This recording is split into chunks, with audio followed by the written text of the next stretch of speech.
With me is Cairns historian Dr. Timothy Bottoms, and you, Timothy, have actually done a history on the Yorkeys Knob Boat Club, haven't you? Yes, I have. Yeah, I completed that back in 2016, and they managed to publish it, and they sell it out of the club, apparently. That's wonderful. Well, look, you're here to do a series on history of far north Queensland. Now, today we're going to look at the expeditions, aren't we? And of course, the first English expedition along the eastern seaboard was Captain Cook back in 1770. Yes, although he was a lieutenant, but he was captain of the ship, the Endeavour. And well, how did he view the indigenous people of what was called New Holland then? Well, he was quite different from, for example, the first English explorer who came to Australia. He landed on the west coast of Australia, over in what we now call Western Australia. That was William Dampier in 1688. And he described the indigenous people as the most wretched creatures on earth, just something along I paraphrased it somewhat. But Cook considered that they were in fact...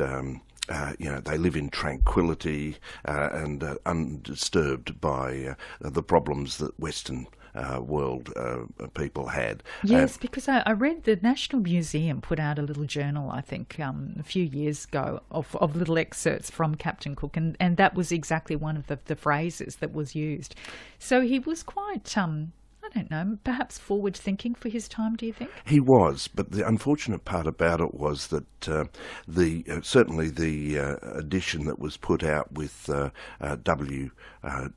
Wharton, he was a retired Rear Admiral, and he footnoted things, and in relation to those positive comments, he footnoted that the Aboriginal people were outright cannibals and really denigrating.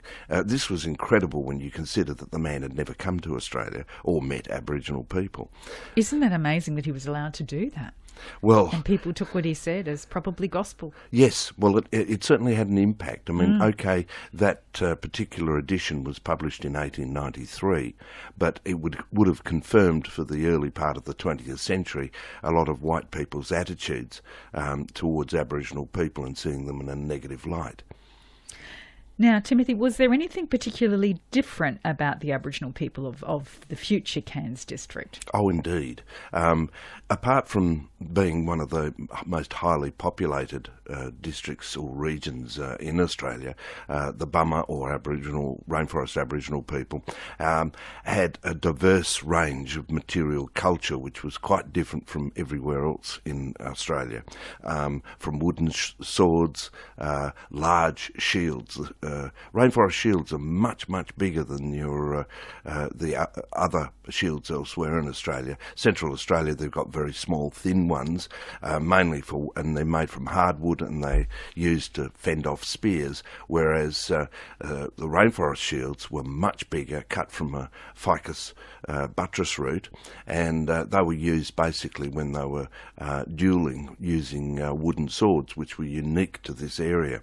And there were also other things like giant stone axes, cross boomerangs, bicornual baskets, bark blankets, stone fish traps. There's a whole range of things which are quite unique. They also detoxified poisonous plants. Yes, isn't that amazing? They'd just have them for days in the creek, wouldn't they? Yeah, Is that how they usually detoxify? a week or two. Isn't it amazing?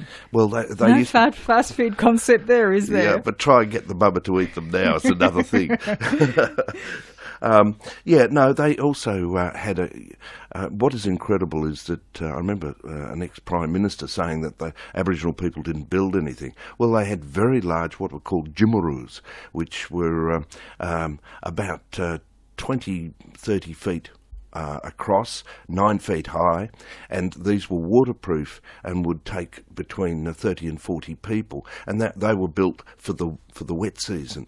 And in fact, we have descriptions along the Mulgrave River of villages on each of the sections, the bends of the river, and it's fascinating when you start looking at what our Indigenous people managed to achieve.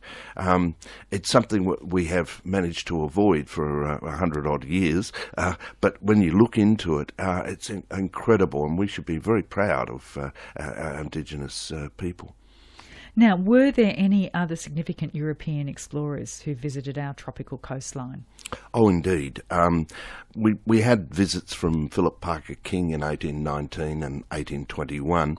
But what is really interesting was that in 1848, HMS Rattlesnake dropped off Edmund Kennedy, E.B. Kennedy, down roughly in the region of Cardwell, who then made his way up on the ill-fated expedition to the tip of Cape York. Kennedy was speared and killed, and he lost most of his white companions.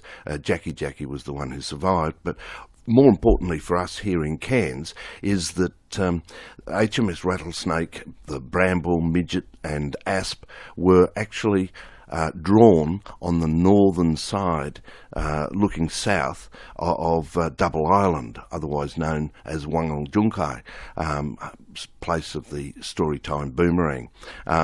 And what is fascinating about it is that we can work out exactly when that drawing was drawn, because of the movement of the ships and what they were doing. We know that it was drawn between 10 a.m. and 11:45. That's pretty amazing, isn't it? On the 6th of July, 1848. And that particular drawing is by Oswald Brearley and came out, is kept at the Mitchell Library, but I have a representation of that in the history of Cairns that I've written. All right.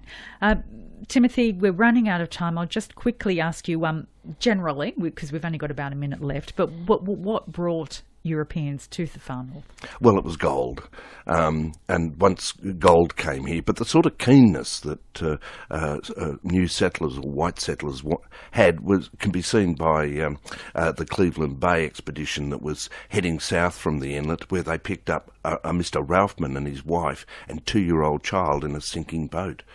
Wow, all right. Okay, well, fascinating stuff. We will talk more history next week from 7:30 on Saturday Breakfast. Stay with us on ABC Far North. That's Cairns historian Dr. Timothy Bottoms.